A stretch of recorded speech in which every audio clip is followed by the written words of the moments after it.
silke da kwalkwali na Fatima Ali Sidi Adali na sarki makammali mai haiba da tozali rohin da manzali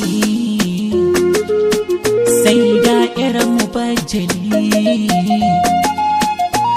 yana nasidiya